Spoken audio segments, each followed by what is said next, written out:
மீண்டும் உங்கள் அனைவரையும் மேய்ச்சி விடப்பா ஐயப்பா நிகழ்ச்சியில் சந்திக்கிறதுல ரொம்பவே சந்தோஷம்.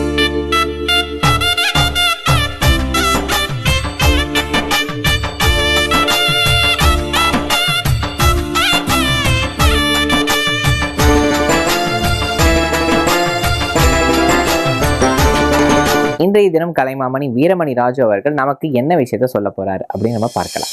சுவாமியே சரணமையப்பா. சங்கரா டிவி நேயர்களுக்கு வணக்கம். ஏற்றிவிடப்பா ஐயப்பா நிகழ்ச்சியிலே நாம் பார்த்து கொண்டிருக்கிற ஐயப்பனுடைய லீலைகள், அற்புதங்கள், ஐயப்பனுடைய விரத முறைகள் எல்லாவற்றையும் நீங்கள் கூர்ந்து கவனித்துக் கொண்டிருப்பீர்கள் என்று நினைக்கிறோம். கவனித்து மட்டும் போராது, உங்களுடைய நண்பர்களுக்கு, இதை நீங்கள் பார்க்கின்ற நண்பர்கள், இதை பார்க்காத நண்பர்களுக்கு எடுத்து சொல்லுங்கள். நிகழ்ச்சியை பார்க்க சொல்லுங்கள். நான் என்னோட நிகழ்ச்சியை பார்க்க சொல்றதுக்காக சொல்ல, பல விஷயங்கள் அவர்களும் தெரிந்து கொள்ள வேண்டும் என்பதற்காக. இப்போ இருமுடியில நிறைய பேருக்கு என்ன சந்தேகம், எவ்வளவு தேங்காய் வைக்கிறது? வீட்டுல இருந்து கிளம்பும் பொழுது கருப்பண்ணசாமிக்கு ஒரு தேங்காய் உடைச்சிட்டு கிளம்புறோம் இல்லையா? அது ஒரு தேங்காய் கணக்கா? இருமுடியில் வைப்பது முத்திரை தேங்காய், அது கொஞ்சம் பெரிய காயா இருக்கும். அதுல நம்ம நெய் ஊத்த போறோம். நெய் ஊற்றி கொண்டு போய் மேல அபிஷேகம் பண்ண போறோம். அந்த தேங்காயை, அந்த நெய் தேங்காயை நாம் அக்னி குண்டத்தில் போடுகிறோம். நிறைய சாமிமார்கள் இன்னைக்கு பண்ற ஒரு தவறு, தெரிஞ்சு யாராவது தப்பு பண்ணுவோமா? சபரிமலைக்கு போறோம், சத்தியமா பண்ண மாட்டோம். அந்த தேங்காய் இருக்குல்ல சார், இது வந்து நெய் நிறைச்ச தேங்காய், நான் வீட்டுக்கு எடுத்துன்னு போறேன் அப்படின்னு சொல்லிட்டு வீட்டுக்கு எடுத்துன்னு வருகிறவர்கள் இருக்கிறார்கள். தயவு செய்து கொண்டு வர வேண்டாம் என்று கேட்டுக்கொள்கிறேன். அந்த அக்னி குண்டத்துல போடணும். ஜீவாத்மா பரமாத்மாவோடு ஐக்கியமாகிற அந்த விஷயம்தான் இருமுடின்னு நான் ஏற்கனவே சொன்னேன். அப்போ நீ திருப்பி அந்த தேங்காயின் நெய்யை நீ வீட்டுக்கு எடுத்துட்டு வந்துட்டேன்னு வையே, திருப்பி ஜீவாத்மா திருப்பி பழைய நிலைக்கே வீட்டுக்கு வந்துடும். இதுக்காக நம்ம சபரிமலைக்கு போறோம்? நம்ம எதுக்கு போறோம்? ஒரு மோட்சம் தேடி போகிறோம், ஒரு முக்தி தேடி போகிறோம். அப்போ அத மாதிரி போற விஷயத்துல நம்ம என்ன பண்ணணும்? அந்த தேங்காயை அக்னி குண்டத்துல போட்டா என்னன்னு சொல்றேன், அப்புறம் பண்ணலாமா வேண்டாமான்னு உங்க இஷ்டம். அந்த அக்னி குண்டத்தில் போடும் பொழுது நீ செய்த பாவங்கள், நீ செய்த கர்ம வினைகள், கர்ம வினை தீர்ப்பவனே சரணமையப்பா அப்படின்னு ஒரு சரணம் இருக்கு. அது என்ன சார் கர்ம வினை தீர்ப்பவனே அப்படின்னா, போன ஜென்மத்துல நம்ம என்னவா இருந்தோம்னு நமக்கு தெரியாது இல்லையா? போன ஏன் இந்த ஜென்மத்திலேயே உன்னோட தாத்தா பேர் கேளு, பல பேருக்கு தெரியாது. அப்பா பேர் தெரியும், அம்மா பேர் தெரியும், தாத்தா பேர், நம்ம தாத்தா பேர் ஏதோ வரும் சார் ஏதோ அப்படின்னு யோசிப்போம். இன்னைக்கு நம்ம அப்படி இருக்கோம். ஏன்னா இன்னைக்கு நம்ம வந்து வாட்ஸ்அப் காலத்துல இருக்கோம், ஃபேஸ்புக் காலத்துல இருக்கோம், அது வேற விஷயம். இருந்தாலும் இந்த கர்ம வினைகள் அப்படின்னு நமக்கு தெரியாது. நமக்கு என்னன்னு தெரியாது. நம்ம போன ஜென்மத்தில் நம்ம என்ன பாவம் பண்ணோம்னு தெரியாது, என்ன புண்ணியம் பண்ணோம்னு தெரியாது. அதனாலதான் வாழ்கின்ற இந்த மனித ஜென்மத்தில், ஐயப்பன் கொடுத்திருக்கிற, இறைவன் கொடுத்திருக்கிற இந்த ஜென்மத்தில் நாம 4 பேருக்கு நல்லது பண்ணி, ஒருவேளை நல்லது பண்ண முடியலனாலும் அட்லீஸ்ட் கெடுதல் பண்ணாம, உபத்திரவம் பண்ணாம நம்ம பாட்டுக்கு ஒதுங்கி போனோம்னா, நம்முடைய வாழ்க்கையை நல்லபடியாக நாம் அமைத்து கொண்டால், நம்முடைய மனத்தை நாம் அன்போடு நடத்தி கொண்டால், கண்டிப்பாக நாம் நினைத்தது நடக்கும் என்பது நிச்சயம். இதுதான் சார் வாழ்க்கை தத்துவம்.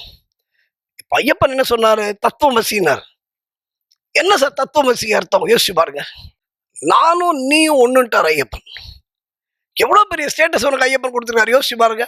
நம்ம சாதாரண மனுஷங்க, நம்ம எல்லாம் சினிமா போறோம், டிவி பார்க்குறோம், எல்லாம் பார்க்குறோம், சினிமாவுக்கு போறோம், ஹோட்டலுக்கு போறோம், எங்கெல்லாமா போறோம். ஆனா ஐயப்பன் என்ன சொன்னார்? அதை மீறி நானும் நீயும் ஒண்ணுடான்னார். அதுதான் தத்துவமசி. அப்போ ஒரு தெய்வம் தன்னுடைய பக்தர்களை தனக்கு இணையாக கருதுகிறது அப்படின்னு சொன்னா, அந்த சபரிமலைக்கு நம்ம எப்படி சார் போனோம்? அந்த மரியாதை நம்ம கொடுத்தே ஆகணும். இன்னைக்கு வந்து பல பேர் சிப்ஸ் வாங்குறதுக்காக சபரிமலைக்கு போறாங்க. நான் சிப்ஸ் வாங்குறது வேண்டாம்னு சொல்லல, சிப்ஸ் சாப்பிடுறது தப்புன்னு சொல்லல. ஆனா இந்த சபரிமலை பயணம் என்பது, என்னுடைய நண்பர் ஒருவர் இருக்கிறார், இன்னைக்கு இருக்கார், மிகப்பெரிய பிசினஸ்மேன், பெங்களூர்ல இருந்து வர்றாரு சபரிமலைக்கு, எவ்ரி மந்த் வர்றாரு. ஆனால் தன்னோட ஐடென்டிட்டியை காட்டிக்கவே மாட்டார். என்ன காட்டிக்க மாட்டார்? இன்னைக்கு நிறைய பேர் விசிட்டிங் கார்டு எடுத்துட்டு போவோம் சபரிமலைக்கு. சாமி இதான் சாமி என் நம்பரு, என்னை கூப்பிடுங்க சாமி. சபரிமலை வியாபார ஸ்தலம் இல்லை. சபரிமலை நீ நினைக்கிற மாதிரி ஊட்டியோ கொடைக்கானலோ இல்லை. சபரிமலை என்பது ஒரு அற்புதமான ஸ்தலம். எங்க ராமர் வந்த இடம், அனுமான் நின்ற இடம், சபரிக்கு மோட்சம் கொடுத்த இடம். சாதாரணமான இடம் இல்லைங்க அந்த சபரிமலை. சபரிமலை பாதையில நீ என்ன நல்லது பேசினாலும் நல்லது நடக்கும், நீ என்ன கெட்டது பேசினாலும் அது அப்படியே நடக்கும். அதான் எங்க நம்பியார் குருசாமி சொல்லுவாரு, சபரிமலை ஏறும்போது ஒண்ணுமே பேசாதராடுவார், ஏன்னா தப்பான வார்த்தைகள் உன்னுடைய வாழ்வை பாதிக்கும் அப்படின்னு சொல்லுவார். அப்போ அவ்வளவு சீரியஸான மலை அது. தயவு செய்து அந்த மலையை விளையாட்டாக சுவாமிமார்கள் எடுத்துக்கொள்ள வேண்டாம் என்று நான் பணிவோடு நமஸ்காரம் பண்ணி கேட்டுக்கிறேன். சாதாரண மலை இல்லை அது. பாரில் உள்ளோர் எல்லாம் புகழும் மலை, பரவசத்தை கொடுக்கும் மலை, பாவ வினைகள் தீர்க்கும் மலை, நம் பாவ வினைகள் தீர்க்கும் மலை, பம்பாபாலன் வாழும் மலை. அது எந்த மலை? ஐயன் மலை, சித்தன் மலை, பக்தி மலை, முக்தி மலை, சாந்தி கொடுக்கும் மலை, நாம் நினைத்ததை நடத்தி தரும் மலை, எண்ணியதை முடிக்கும் மலை, அந்த பந்தளராஜன் மலை, அது நம் சபரிமலை. அத மாதிரியான மலை, அற்புதமான மலை, நீங்கள் என்ன கேட்டாலும் கொடுக்கின்ற மலை. 18ஆம் படியில யாராவது முதல் படியில கால் வச்சாச்சு அப்படின்னா அதுக்கப்புறம் அவன் வாழ்க்கையில் வீழ்ச்சி என்பதே கிடையாது என்பது சத்தியம். இதை தயவு செய்து புரிந்து கொள்ளுங்கள். மற்ற விவரங்களை நாம் நாளை சந்திப்போம். சுவாமியை சரணமையப்பா.